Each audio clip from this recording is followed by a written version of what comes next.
Welcome to this tutorial showing you how to create a piece of artwork in the style of Alvaro Penalta.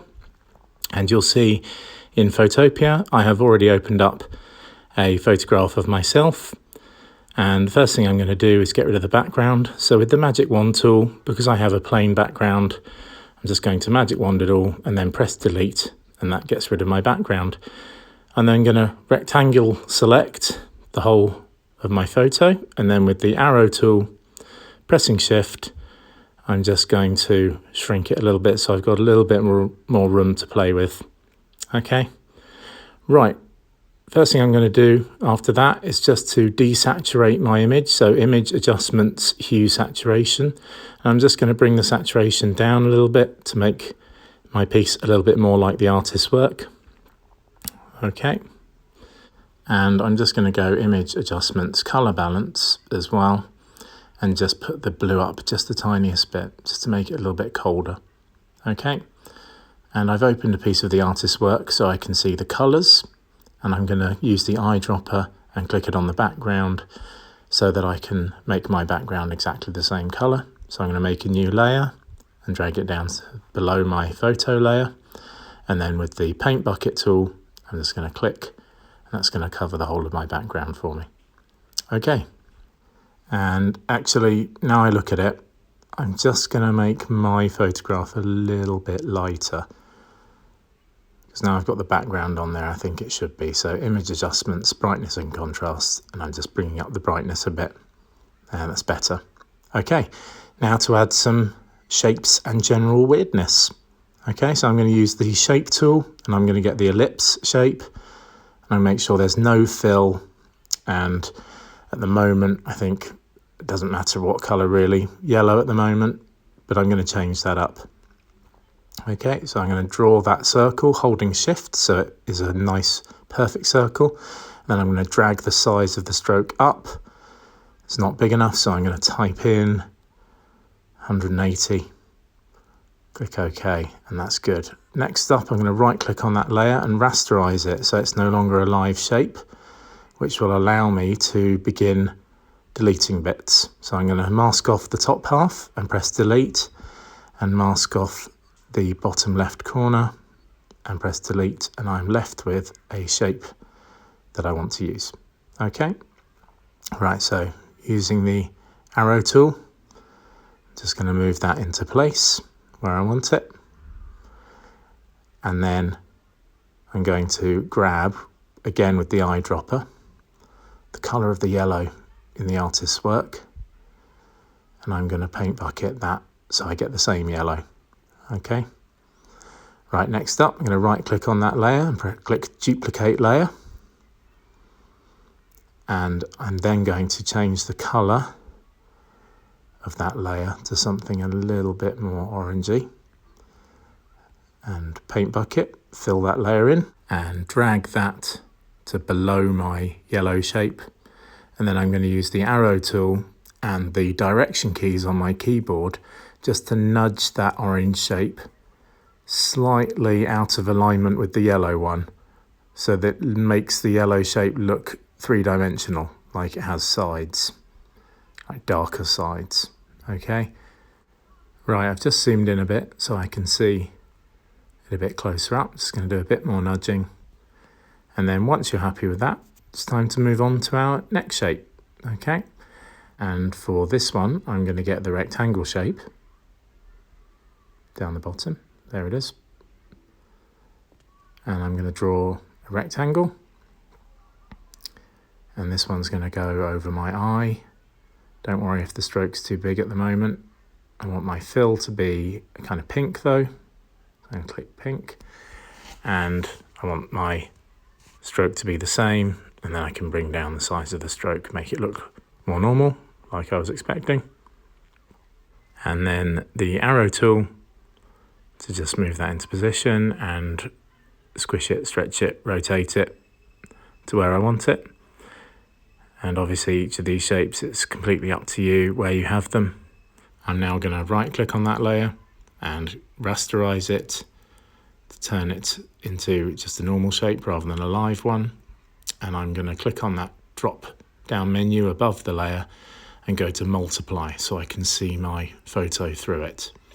Okay, I'm then going to go to stroke, and I'm going to change it to a kind of pink, light pink colour.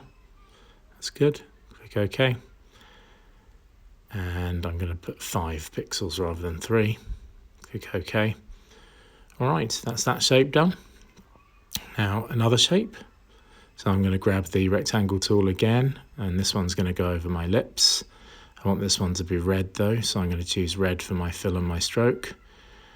But the same again, use the arrow tool to move it and rotate it to the position I want it to be in. And then rasterize, right click rasterize, and in the drop down menu go to multiply so I can see through it. Okay, and I rasterize it so that I can put the stroke on it. And then go to stroke again, but I don't want it to be pink this time. I'm going to go for a kind of light red like that. It's quite good, a bit darker. Okay. All right, that's another shape done, piece of cake. Now I want to do a kind of slice of pizza shape. So I'm going to click up there, then down there, and then up again. And then I'm going to click and hold so I can stretch out that curved line. Okay, once I'm happy with it, I unclick. And I want this one to be kind of orangey yellow. Click OK. And then I want the outline to be the same thing. So there we go. All right, so same as before, rasterize and go to the drop down menu above it and go to multiply. Okay, there it is. And I think it's going to move it a bit, make it a bit bigger.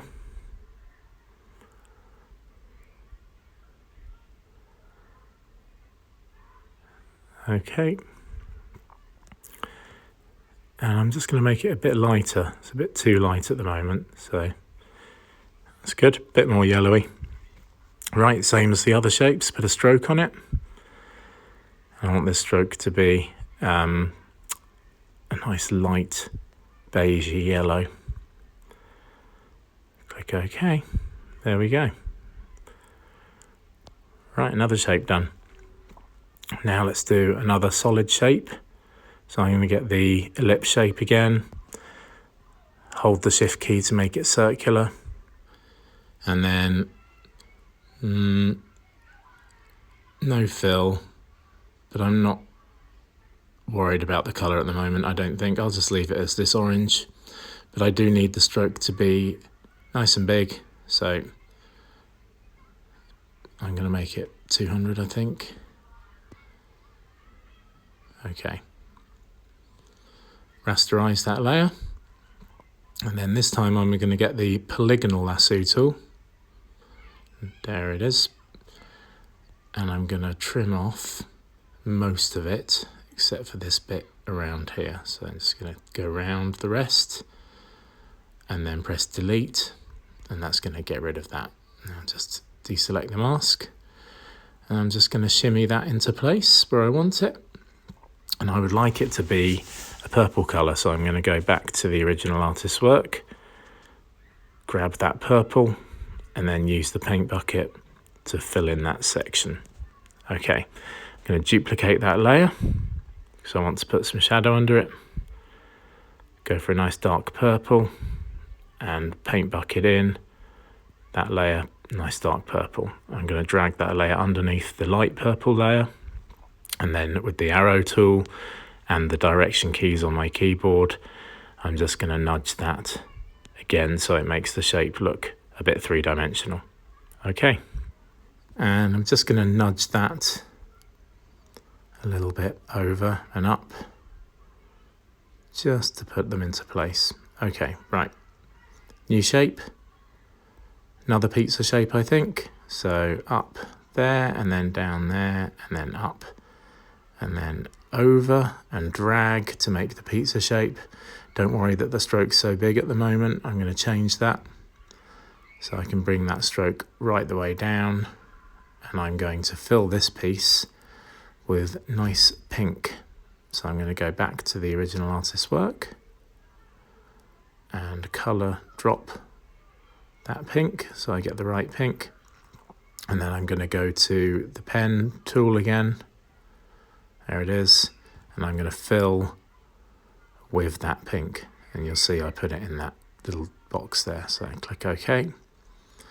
Lovely. Right. Rasterize that layer as usual. Shimmy it about a bit. I'm just going to rotate it and bring it up to fill that corner a bit more. Okay. Then I'm going to duplicate that layer, and I'm going to make that duplicated layer a nice darker pink, and I'm going to fill that with the paint bucket and drag that down. Okay, and then same as before, get the arrow tool and the direction keys on my keyboard to just nudge that again so you can see that darker shape, making the shape look three-dimensional. Okay. And with everything of this nature, I've noticed something that I want to change. In this case, that pink shape. I just want to go Image Adjustments, Hue Saturation, and I'm just going to bring up the brightness a bit. I want it to be a bit of a brighter pink rather than such a dark one. There we go, that's better. And I'm just going to shimmy that a little bit. Okay, right, I'm happy. Okay, new shape. So I'm going to get the rectangle shape tool and I'm going to draw a great big rectangle, and this time I'm going to leave the fill empty. So I'm going to click on pink, turn it to a cross, and I'm going to choose white for my stroke, and I'm going to bring the thickness up to slightly thicker so that it can be seen, and then I'm going to go Edit, Transform and Distort, because I want this to be a parallelogram rather than a rectangle. And I'm just going to drag that top left corner downwards, and I'm going to drag the bottom right hand corner upwards, and that's good. Okay, I'm just going to rasterize that layer now. There it is. And I'm going to just rotate it a bit and make it a bit longer, a bit more narrow. Essentially, just move it about. And as usual, this is the joy of layers. You can move around the various parts until you're happy. Okay, next shape. I'm going to grab the rectangle shape tool and I'm going to make a rectangle, and I'm going to keep the fill empty, but I'm going to bring the stroke up nice and thick, and I want this one to be blue, so I'm going to grab a blue colour, drag the layer up so you can see it, and we'll rasterize it, and then I'm going to use the rectangle select tool just to take a part of it because I don't want the whole thing. That's the part that I want, so I'm going to select inverse so that it selects the rest, and then I'm going to press delete, and that's going to get rid of the rest. Okay, so now I have that shape. I can use the arrow tool and move it into position, and there's good. Okay, and the same with the other solid shape, so I'm going to duplicate that layer, and I'm going to make that new layer a lot darker. Click OK, and fill it in with the paint bucket, and then drag that layer underneath. And then with the arrow tool and the keyboard directional buttons, I'm just going to nudge that shape so it's visible, making it look 3D. Okay. Right, I'm just going to zoom in because I have one last shape that I want to do, and it's a zigzag. So I'm going to grab the pen tool and I'm going to do it in a kind of light yellow, I think, like a beige colour. That's nice. Okay, And then I grab the pen tool and I make the thickness kind of medium thickness, and then click where I want the lines to go. That looks pretty good. I'm just going to drag that layer above the blue. Now I can change that thickness, see how thick I want it to be. A bit less. Yep, looking good. Okay, now I'm going to just shimmy it about a bit, stretch it, rotate it a bit probably, and just, there we go, lovely. Okay, I'm going to rasterize that, and I'm going to duplicate that. There we go. And then, as with the other shapes, a darker version in this instance. Nice orange, I think. Yep. Click OK. And then Paint Bucket to fill that layer. And drag that layer underneath. And then with the arrow tool and the direction buttons on your keyboard, just nudging that layer out from underneath. Okay. Right, let me zoom out. And that is all the shapes that I want to put in, but I'd like to add some shadows underneath some of these just to give the piece some depth. So I'm going to start with that zigzag, and I've double clicked on the layer, gone to drop shadow, and I'm just messing around with the settings. You definitely want to make sure global angle is unticked, okay? So that you can change the shadow's direction on any of your shapes. Okay, and this really is about playing with the distance and the size to get the shadow you want. Okay, and then I'm going to go for the blue layer, if I can find it. It's just there, lovely. Double click on that, drop shadow again. I want this one to be slightly bigger, so bigger distance. Definitely not that dark though. Bring down the opacity, and the size will make it a little bit less full on. Okay, that's good. Next up, the purple bit. That's pretty good actually. Just a bit less maybe. That's good. Okay. And now the pink shape. Same again, drop shadow. Slightly different direction this time, so playing with the angle.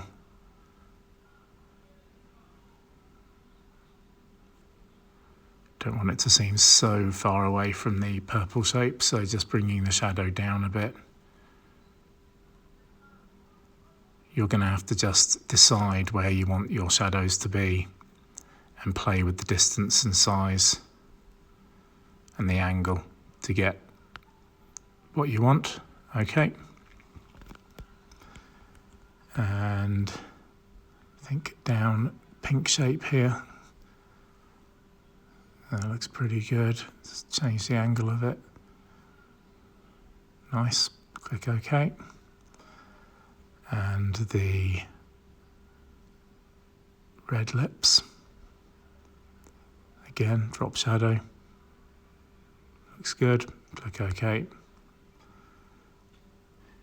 And then the final shape I'm going to put a shadow on is the big yellow pizza slice. And the same with all the other ones, finding the right angle, the right size and the right distance is completely up to you